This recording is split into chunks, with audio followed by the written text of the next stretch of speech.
Welcome to this session of the Risk and Compliance Exchange. My guest today is Brent Hansen, the Chief Technology Officer and Vice President of Federal Sales Engineering at Optiv ClearShark. Brent, thanks so much for taking the time to join me.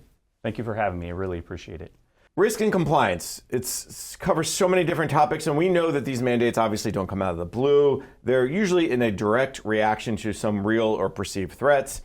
And as agencies have to manage this risk and compliance, there's a lot of requirements that you need a combination of people, process, and technology to fill those gaps.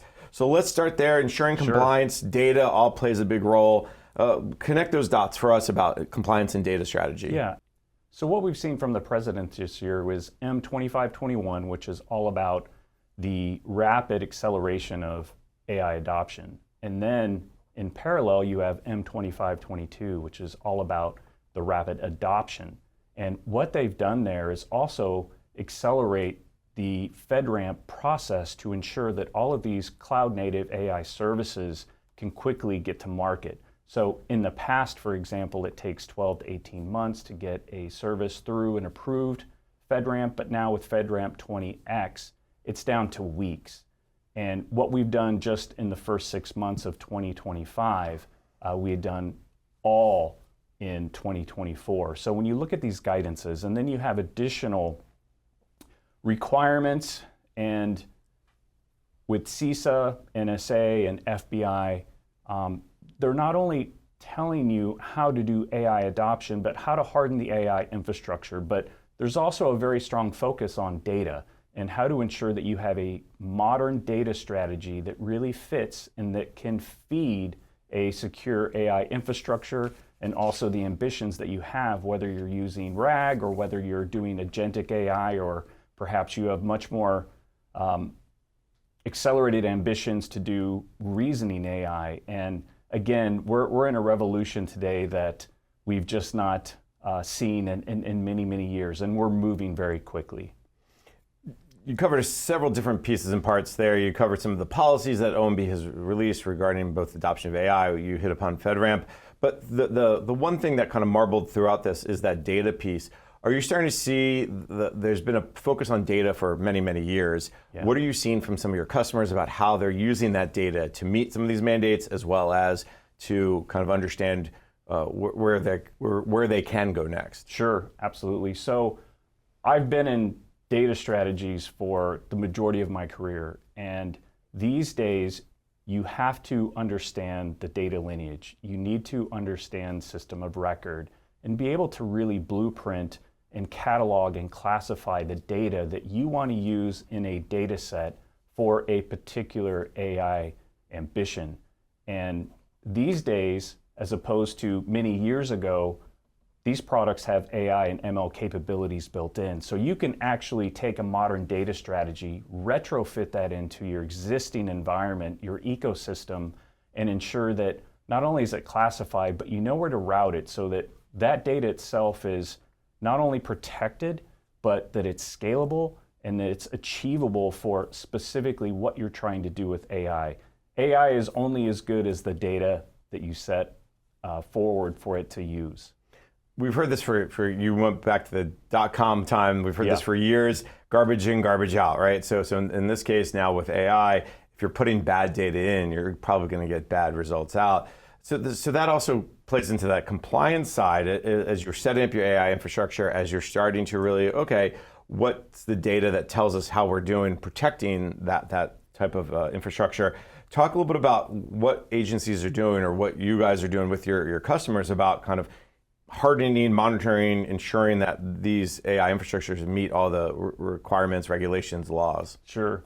So this year, I created a data and an AI strategy for us here at Optiv ClearShark, and that really started with the infrastructure itself and ensuring that you're following NSA's guidelines on how to harden that infrastructure, how to ensure that you have delegation of duty, that you're doing adequate controls, multi-factor authentication, really the legacy controls that we've all understood to do, but have we achieved that across the data ecosystem and infrastructure? Probably not. So with that guidance, it's really to ensure that not only is the AI system and the supply chain hardened, but also that you've got the proper data mechanisms in place. So whether that's encryption, whether it's access control, whether it's the observability to ensure you know your data and that it's not been manipulated, that it's not been potentially poisoned, that you're really putting and harnessing the value of that data, all while it's protected, so it can be routed to that secure AI infrastructure. And what I've seen again with the rapid acceleration of capabilities and just products and vendors and what they've created, having AI embedded in the products themselves can help you go so much faster. And with those capabilities, ensuring that the security is number one. We have to protect the data, then we make it scalable, then we make it accessible. I'm interested, when you say you developed a data strategy for Optiv ClearShark, did you learn anything internally about yourselves? Oh my goodness. It's kind of a loaded question. It is, absolutely. And although there's a mantra out there that AI is going to take away all these jobs, I actually see it the opposite. I think that AI, and even for myself individually, makes me better. It helps me learn faster. It also helps me do research in a way that I've never done before.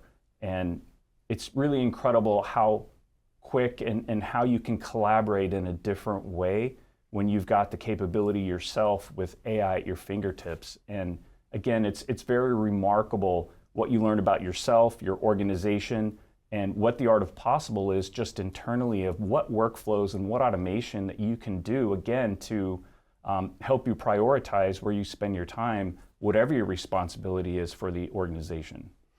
And one of the benefits that I think people are excited about AI, and especially as we start moving into agentic AI, that's the latest buzzword. It used to be Gen AI, now it's agentic AI, is this idea that the tools and then the user together can learn, adapt, kind of improve. And that's really important when you talk about a continuous oversight and regulatory alignment, when you're talking about, hey, are we meeting the goals and how those goals change over time? Not because necessarily the laws or the regulations change, but the threat changes or the challenge changes. Okay, cloud services, we're worried about platform or infrastructure. Now it's all software as a service, just as an example. How does this all fit together? Again, I'll go down that same path of how can agencies do better to maintain that overall compliance and lower their risk? Yeah, lowering risk is paramount. And when you look at the executive order around AI for the United States, it's how do we do it quickly and how do we do it transparently to the constituents, which are the US citizens. And having those ambitions and being transparent with what are the use cases, how are we using AI. When you look at agentic AI and then you look a little further when it can do reasoning and you have the trust, it's always important to have that human element involved and to ensure that you're doing it ethically and that you have constant monitoring and observability from data drift and from potential data poisoning, so that as you're moving forward and those data sets are changing, that you're ensuring the models themselves, the output of what AI is producing is accurate, and that it's helping drive mission. And that's certainly what's most important.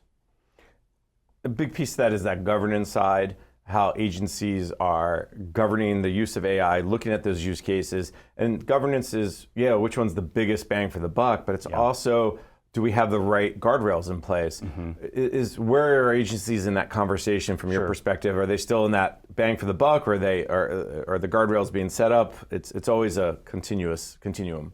That's a good question. I think your mileage is going to vary, although everyone in parallel is moving very quickly. And there are government-accepted LLMs that you can use in cloud services that you can start to get started with, whether it's Microsoft Copilot, OpenAI, whatever it may be.